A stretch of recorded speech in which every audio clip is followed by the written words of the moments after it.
Professor Morse of the Macmillan University reports a total of 3 explosions of incandescent gas between the hours of 7:45 p.m. and 9:20 p.m. Eastern Standard Time. This confirms earlier reports made by American observatories. And now, nearer home, a bulletin from Trenton, New Jersey. It is reported that at 8:50 p.m., a huge, flaming object believed to be a meteorite fell on a farm in the neighborhood of Grover's Mill, New Jersey.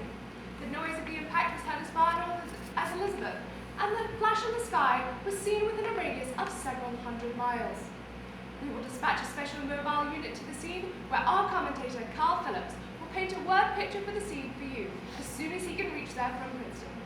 In the meantime, we take you to the Hotel Martinet, where you'll be entertained by Bobby Millett and his orchestra, who are offering a program of dance music.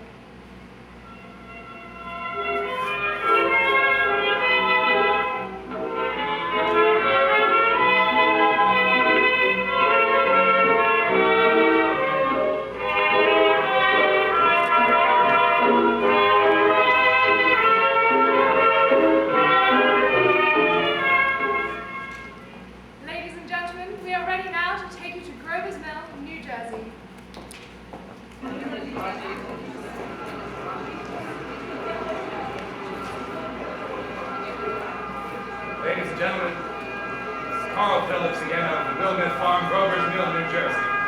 Professor Pearson and I made the 11 miles from Princeton in 10 minutes. I hardly know where to begin. Paint for you a word picture of the strange scene before my eyes. Like something out of modern Fagin nights. Just got here, I haven't had a chance to look around yet, but I guess that's it. I guess that's the thing directly in front of me, not buried in a vast pit. Must have struck with terrific force. The ground was covered with splinters of a tree. It must have struck on its way down.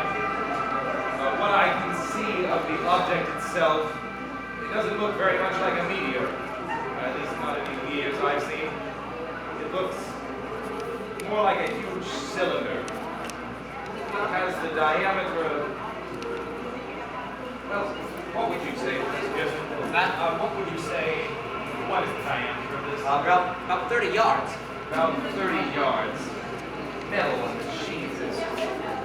Well, I've never seen anything like it. The color is sort of yellowish white. Curious spectators are milling around, pressing close, trying to take pictures of the object. They're getting in front of my line of view. Hey, would you mind standing to one side there, please? One side there! One side! While the policemen are pushing the crowd back, here's Miss Gilbert, owner of the farm here. She may have some interesting facts to add. Miss Gilbert, would you please tell the radio audience as much as you remember about this rather unusual visitor that's dropping you back down? Step closer, please. Ladies and gentlemen, this is Mrs. Gilbert. Well, I was listening Closer to and louder, please. Pardon me? Louder, please, closer. Oh, well, yes, sir. Well, I was listening to the radio and kind of drowsing. That professor fellow was talking about Mars, so I was half dozing. Yes, Miss Wilmeth, and then what happened? Well, as I said, I was listening to the radio. Yes, and then you saw something? Well, not first off. I heard something first. What did you hear? Oh, well, a hissing sound, like this. Kind of like a 4th of July rocket. Yes, and what? Well, I looked out my window and could have sworn I was asleep and dreaming. Yes? Well, I seen that kind of greenish streak in the sky, and then zing go, something smacked the ground, knocked me clear out of my chair. Well, were you frightened, Miss Wilmeth? Well, I ain't quite sure.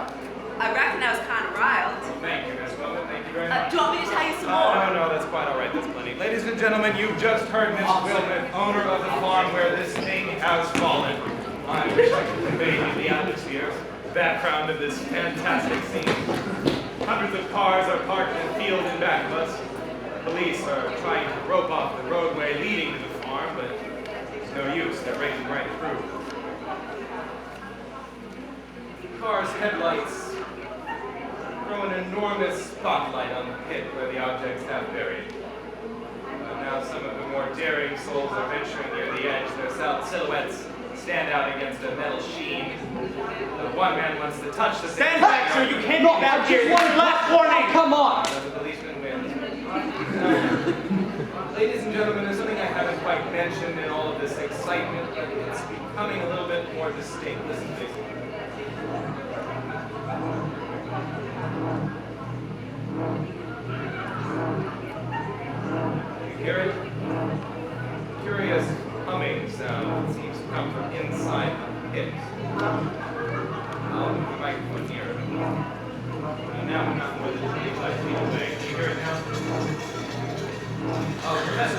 Yes, would you tell us the meaning of the scraping noise that seems to come from the inside of the thing? Possibly the unequal cooling on its surface. I still think it's a meteor, Professor. I don't really know what to think. The metal casing is definitely extraterrestrial and not of this Earth. But friction with the Earth's atmosphere usually tears holes in the meteorite, but as you can see, the surface is smooth. It's Ladies and gentlemen, the end of the thing is beginning to flake off. The top is beginning to rotate like a screw. She's moving! The thing must be hollow. Everyone stand back! Stand back right now! Everybody stand back! Back away! Ladies and gentlemen, this is the most terrifying thing I have ever seen. The hell is that? Oh my God! What? Wait a minute. Someone is crawling out of the hollow top. Oh, everyone back! Or something. Make out through the dark two luminous discs. What? The eyes. It might be a face. It might be a. Wait. Kevin. Something is wriggling out of the shadow like a gray snake. Now there's another one, and another one, and another one. They look like tentacles to me. You can see the thing's body now. It's large as a bear. It glistens like wet leather. The face. Ladies and gentlemen, it's indescribable. I can hardly force myself to keep looking at it. It's so awful. The eyes are black. They sort of gleam like serpents. The mouth is V-shaped with saliva dripping from its rimless lips. You see the quiver, pulsing. The monster, or whatever it is, can hardly move. It seems weighted down by possibly gravity or something. Things rising up now. Back away. Move away. Crowd falls back. They've seen enough. It's the most extraordinary experience, ladies and gentlemen. I can't find words. I'll pull the microphone with me as I talk, but I'll have to stop the description until I can take a new position. Hold on, please. I'll be right back in a minute. Ladies and gentlemen, we are bringing you an eyewitness account of what is happening at the Wilman Farm in Roby, New Jersey.